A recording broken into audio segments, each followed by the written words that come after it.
وحده ولا معصوم بعده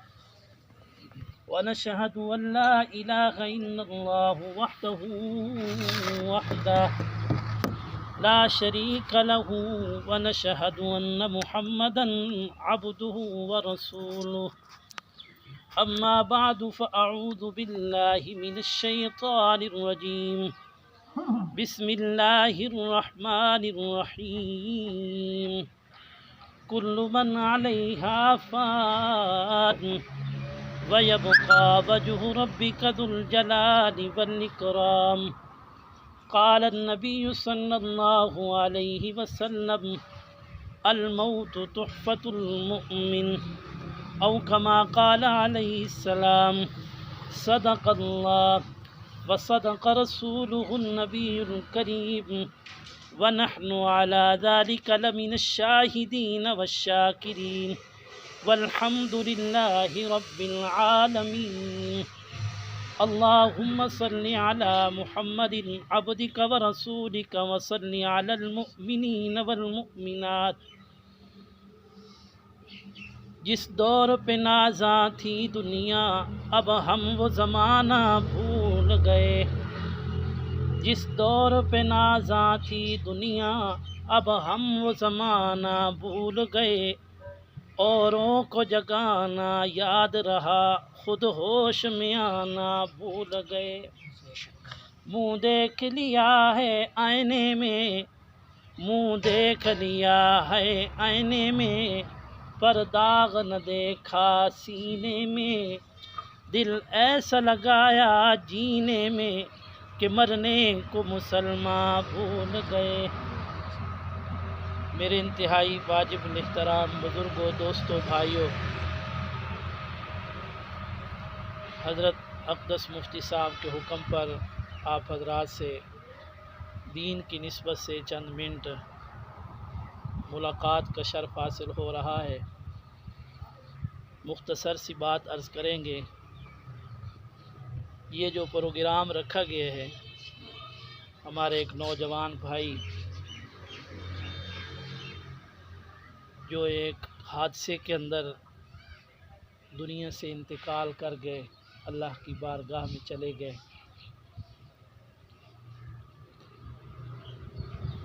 امام بہقی رحمہ اللہ نے شعب الایمان حدیث کی ایک کتاب کے اندر ایک روایت نقل کی ہے حضور نبی کریم صلی اللہ علیہ وسلم نے ارشاد فرمایا کہ سیدنا حضرت آدم علیہ السلام کو جب اللہ تعالی نے پیدا کیا اپنے ہاتھوں سے ان کے اندر روح کو ڈالا زندگی عطا کر دی پھر ان کی پشت سے قیامت تک آنے والی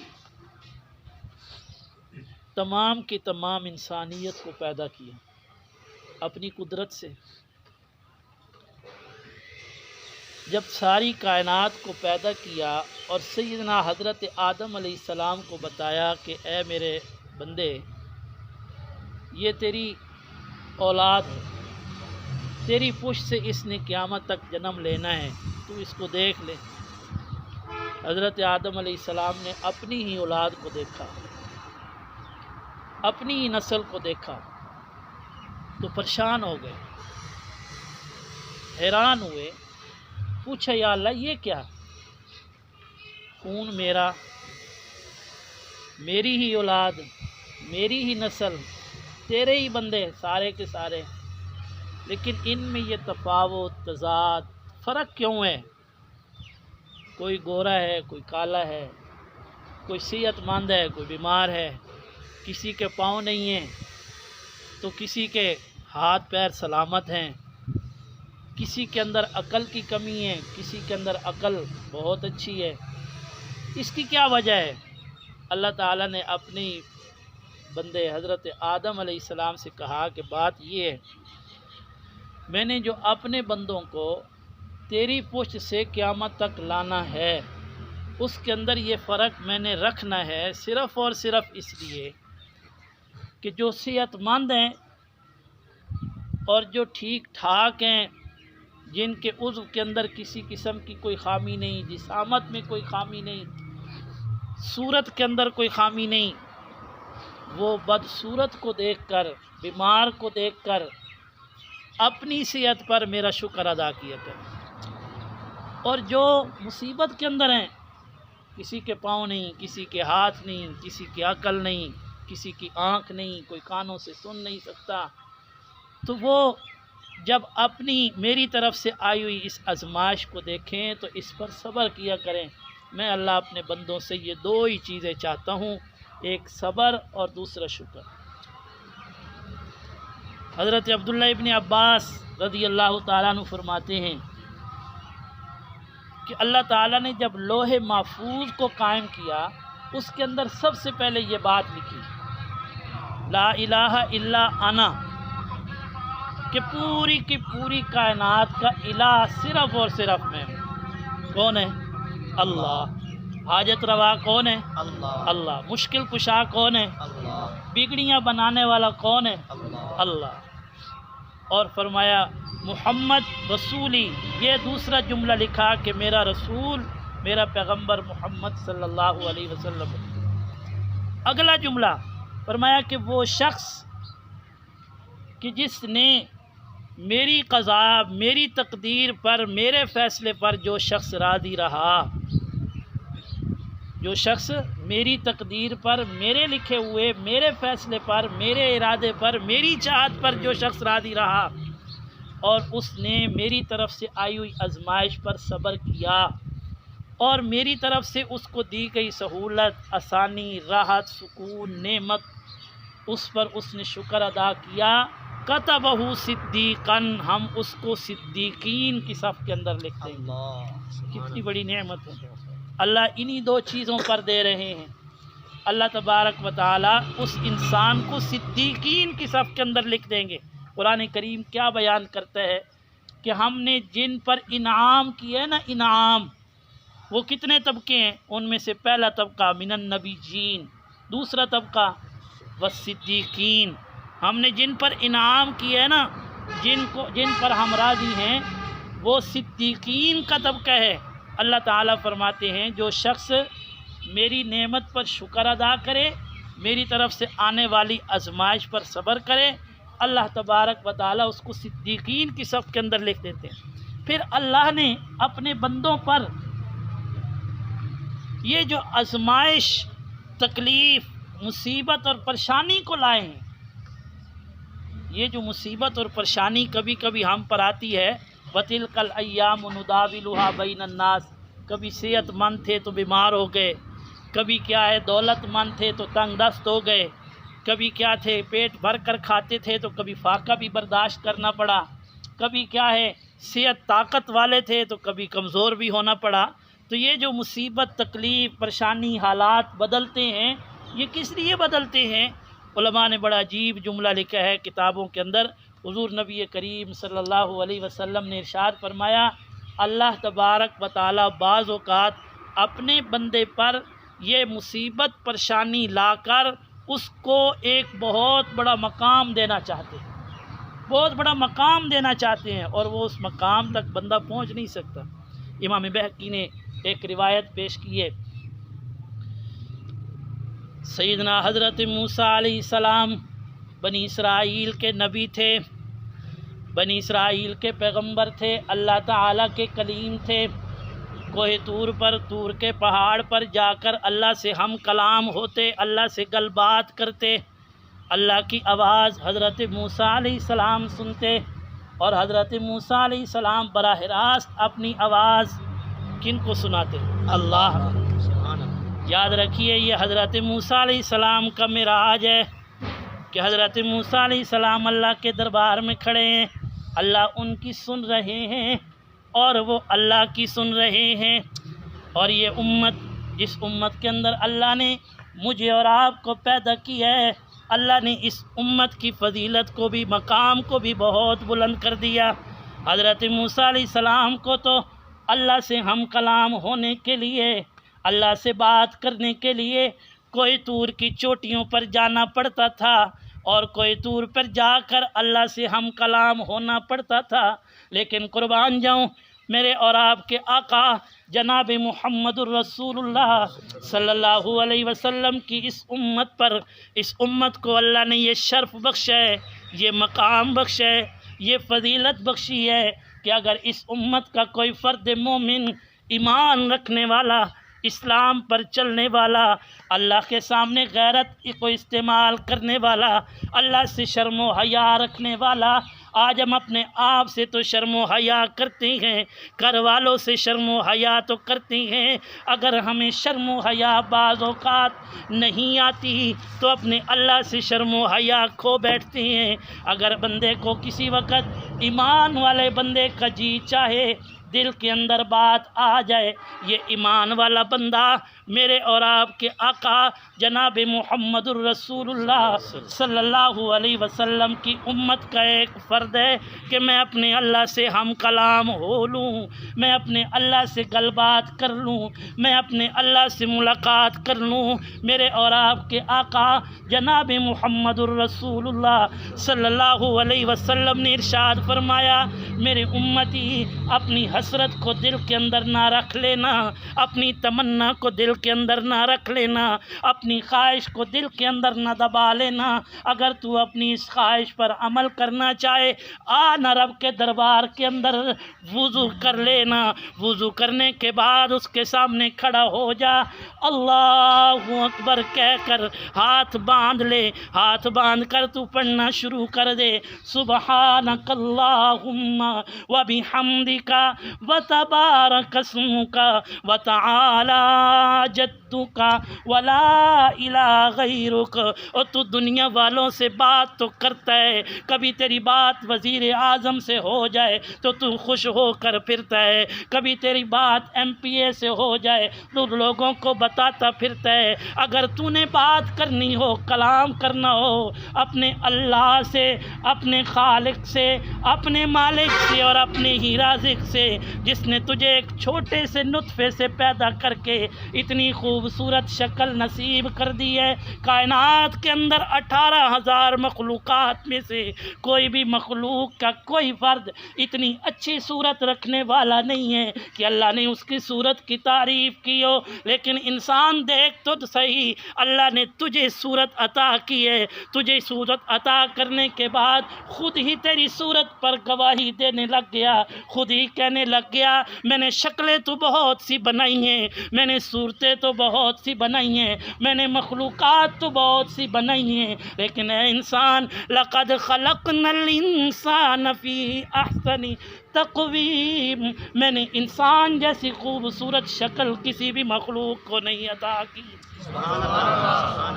سیدنا حضرت موسیٰ علیہ السلام اللہ سے ہم کلام ہوتے ہیں، کہاں پر؟ کوہ طور پر اللہ سے گل بات کرتی ہیں۔ اچانک سیدنا حضرت موسیٰ علیہ السلام، امام بہقی رحمہ اللہ نے لکھا ہے، ایک جگہ سے گزر رہے تھے، آپ نے گزرتے ہوئے ایک مکان کو دیکھا، ایک کمرے کو دیکھا، ایک کوٹڑی کو دیکھا، ایک خیمے کو دیکھا۔ حضرت موسیٰ علیہ السلام کا ایک امتی ہے، اللہ کا ایک بندہ ہے، اللہ کی بندگی کے اندر مصروف ہے، اللہ کو یاد کر رہا ہے، اس کی اطاعت کے اندر لگا ہوا ہے، اس کی عبادت کے اندر لگا ہوا ہے۔ جس طرح ایک ماں باپ اپنے بچے کو دیکھ کر خوش ہوتے ہیں کہ میرا بچہ کتنا فرما بردار ہے، کتنا ہمارا اطاعت گزار ہے، کتنا اچھا ہے، اس کے اخلاق اچھے ہیں اور اس کا اٹھنا بیٹھنا اچھا ہے، نبی بھی اپنی امتی کو دیکھ کر خوش ہوتا ہے۔ سیدنا حضرت موسیٰ علیہ السلام نے اپنی امتی کو دیکھا، وہ اللہ کی عبادت کے اندر مصروف ہے، اللہ کی فرما برداری کے اندر مصروف ہے۔ حضرت موسیٰ علیہ السلام کا دل کے اندر خوشی سے بھر گیا، آپ کی دل کی کیفیت خوشی والی بن گئی، آپ کو بہت خوشی ہوئی کہ میرا امتی اللہ کی فرما برداری کر رہا ہے، میرا امتی اللہ کی عبادت کے اندر مصروف ہے، میرا امتی اللہ کی اطاعت گزاری کے اندر مصروف ہے۔ آپ خوش ہوئے، آپ نے اس کو دیکھا، اس کے لیے دعا کر کے آگے چلے گئے۔ علماء نے لکھا ہے، امام بہقی رحمہ اللہ اللہ نے لکھا ہے کچھ دنوں کے بعد سیدنا حضرت موسیٰ علیہ السلام کا گزر دوبارہ اسی مکان کے سامنے سے ہوا، اسی کوٹھڑی کے سامنے سے ہوا، اسی خیمے کے سامنے سے ہوا۔ آپ نے جب اس کے دروازے کو کھولا، اس کے خیمے کے پردے کو ہٹا کر اپنی پیغمبر والی نگاہوں کو اندر ڈالا تو آپ دیکھ کر حیران رہ گئے کہ اس کوٹھڑی کے اندر اسی بندے کے گوشت کے ٹکڑے،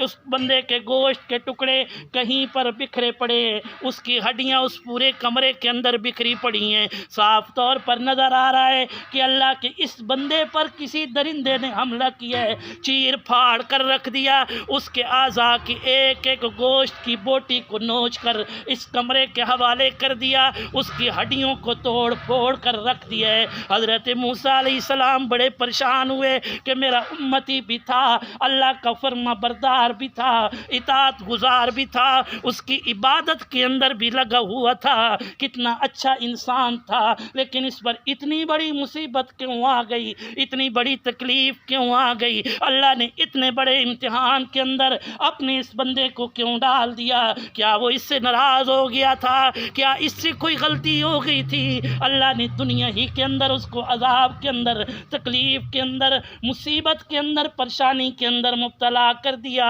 سیدنا حضرت موسیٰ علیہ السلام اسی سوال کو دل کے اندر دبائے ہوئے اللہ سے ہم کلام ہونے کے لیے ایک بار پھر جب کوہ طور پہ تشریف لے گئے، عرض کیا کہ یا اللہ میں بھی تیرا بندہ ہوں، میں بھی اس سوال کا حق تو نہیں رکھتا، لیکن یا اللہ میرے دل کی یہ خواہش ہے اگر آپ جواب عنایت فرما دیں، ویسے تو آپ بے نیاز ہیں، میری تو کیا کائنات کے سارے پیغمبروں کی عبادت کو بھی آپ کو ضرورت نہیں ہے، انسانوں کی ضرورت نہیں ہے، ہمارا قرآن پڑھنا، ہمارا تسبیحات کا پڑھنا، نمازوں کا پڑھنا، سجدوں کا کرنا اس اللہ کو ضرورت نہیں ہے، ہم بندوں کو اللہ کی عبادت کر کے بندگی کی ضرورت ہے۔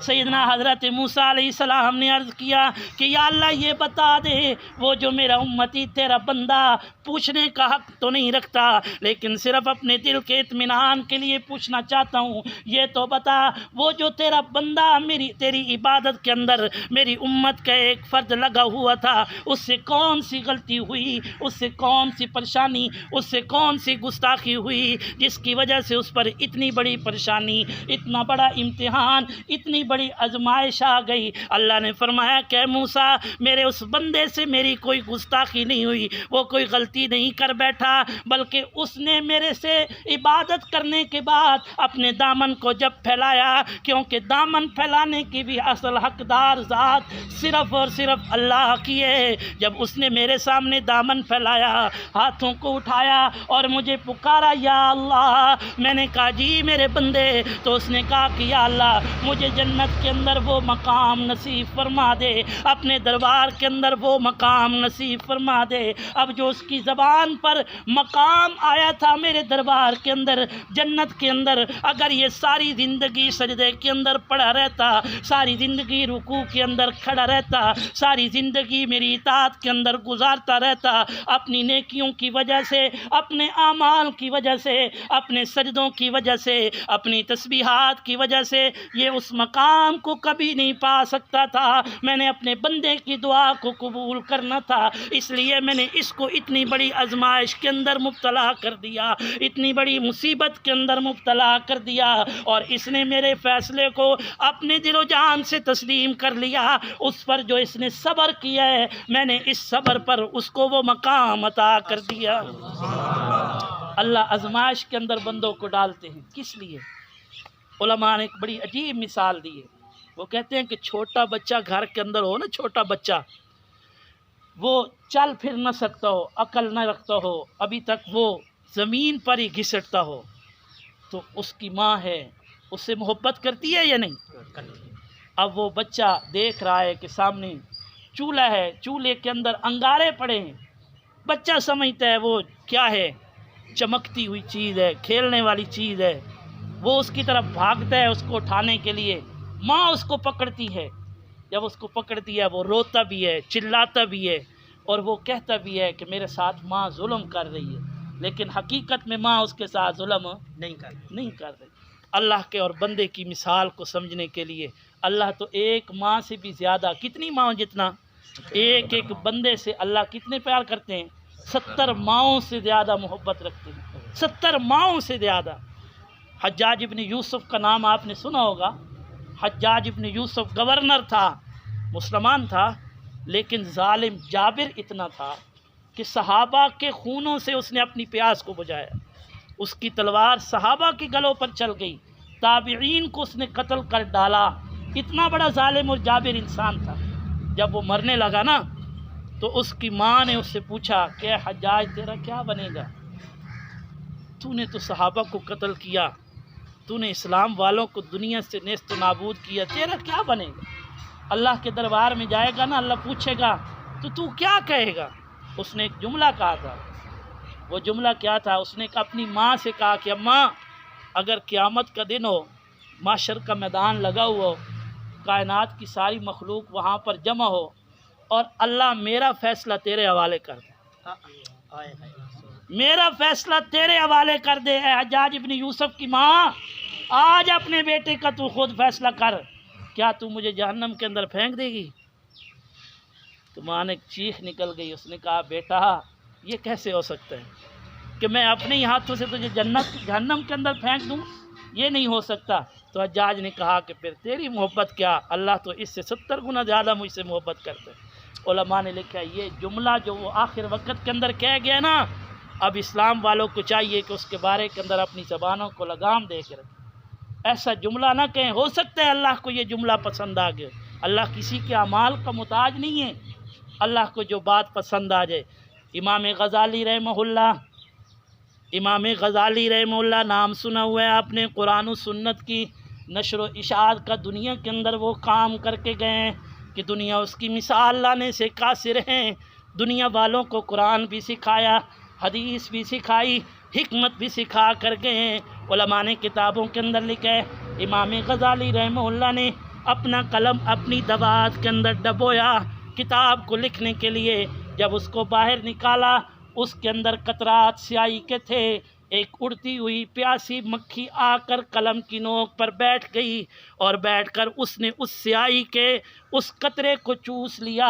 امام غزالی رحمہ اللہ نے اپنے قلم کو روک لیا، اس لیے کہ یہ بھی تو اللہ کی مخلوق، اگرچہ ادنا مخلوق ہے، اس کا ایک فرد ہے، پیاس لگی ہوئی ہے، ہو سکتا ہے کہ میرے تھوڑی دیر کے لیے قلم کو روک کر رکھنے کی وجہ سے اس پیاسی مکھی کی پیاس بجھ جائے، اللہ شاید اسی پر خوش ہو جائے۔ علماء نے کتابوں کے اندر لکھا ہے، امام غزالی رحمہ اللہ وہ جو اللہ کے ایسے بندے تھے جن کی ساری زندگی جب و روز، جن کی اللہ کی اطاعت کے اندر، اللہ کے دین کی نشر و اشاعت کے اندر گزرے ہیں، جب دنیا سے انتقال کر گئے، کسی اللہ والے کو خواب کے اندر نظر آئے، انہوں نے پوچھا کہ اے امام غزالی، اللہ نے تیرے تہجد کو قبول کیا، اللہ نے تیری نمازوں کو قبول کیا، اللہ نے تیرے تفسیر کو پڑھانے کو قبول کیا، اللہ نے تیری حدیث کو قبول کیا یا نہیں؟ امام غزالی فرماتی ہیں وہ کیا یا نہیں کیا اس بات کو نہیں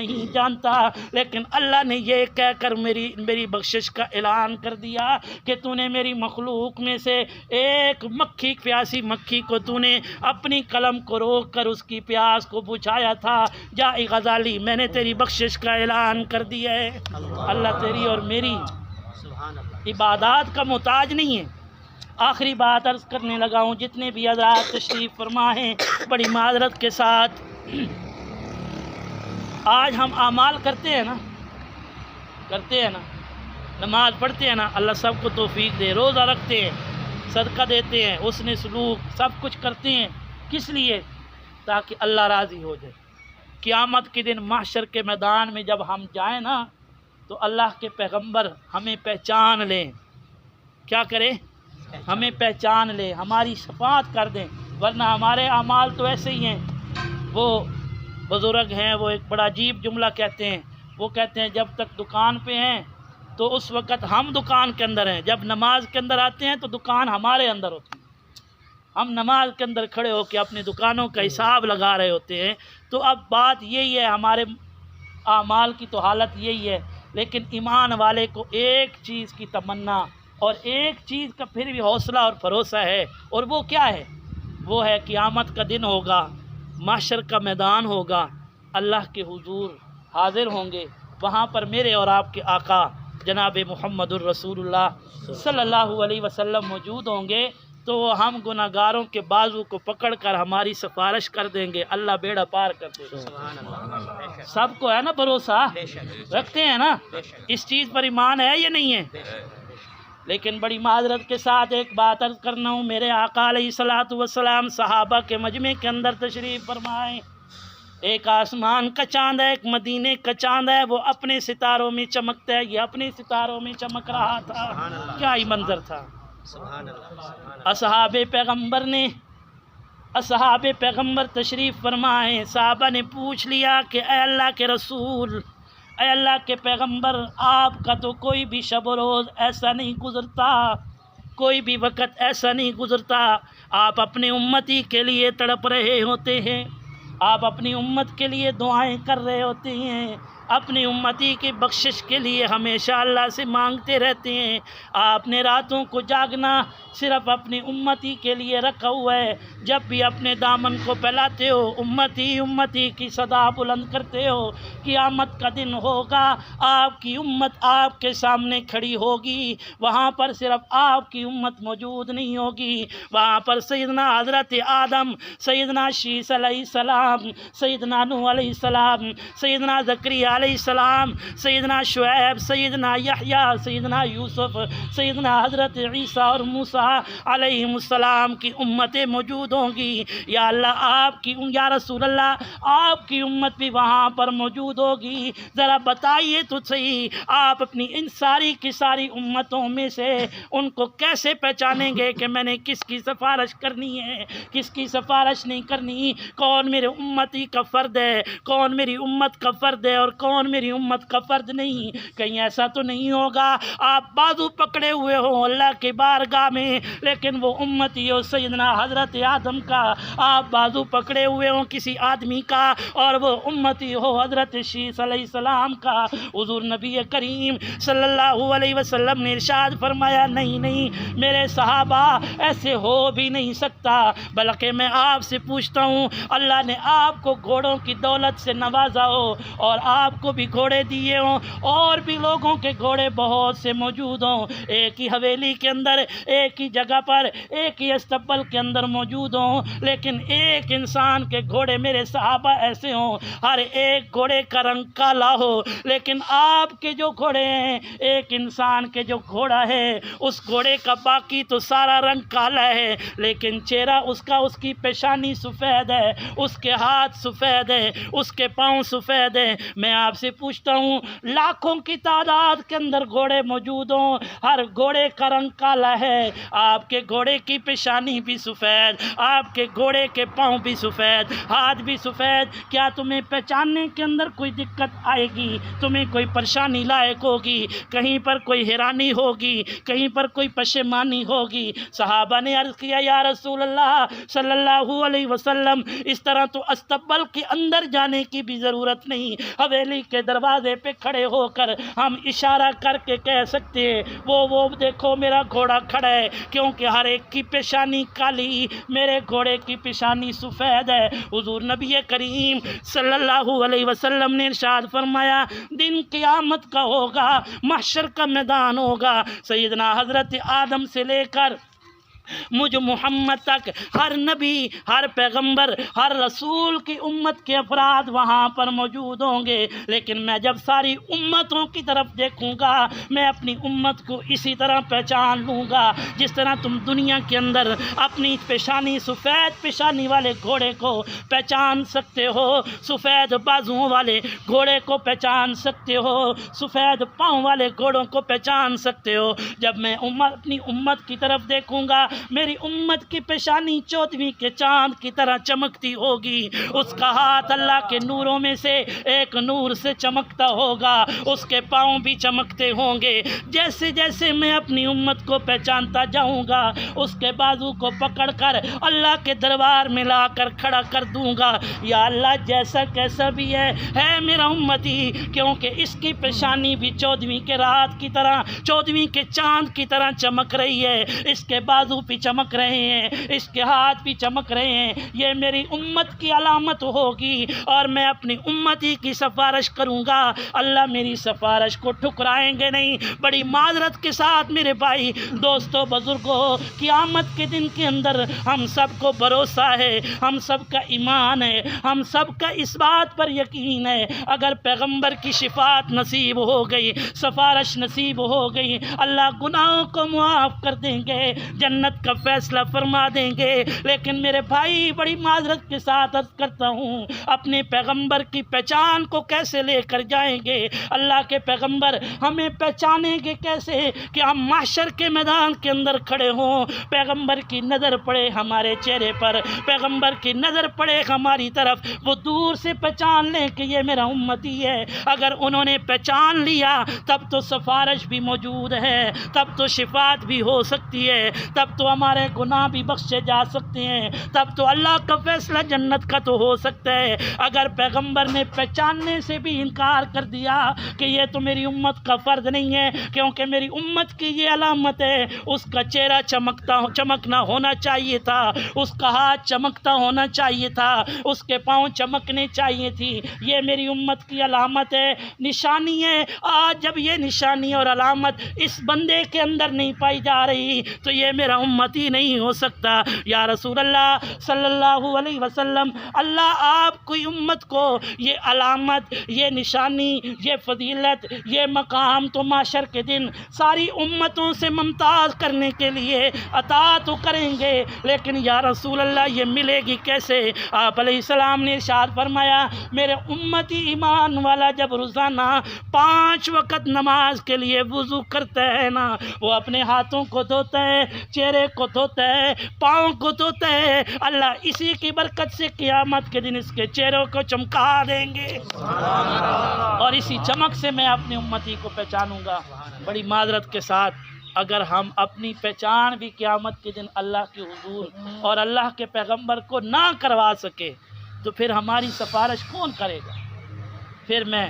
آخر کے اندر وہ ان کے والدین، ان کے عزیز اور اقربا جن کا بیٹا اس دنیا سے انتقال کر گیا ہے، اللہ ان کو صبر جمیل نصیب فرمائے، اللہ اس جوان کی قبر کو اپنی رحمت سے بھر دے، راحت نگاہ اس کو وسعت نصیب کر دے۔ اللہ تبارک و تعالیٰ یہ جو دنیا کے اندر ان پر مصیبت آئی ہے، اس کا اجر، اس کا ثواب، اس کا انعام آخرت کے اندر اللہ اپنی شایان شان ان کو نصیب کرے۔ وما علینا الا البلاغ المبین۔ دعا فرمائیں گے، دعا کرتے ہیں۔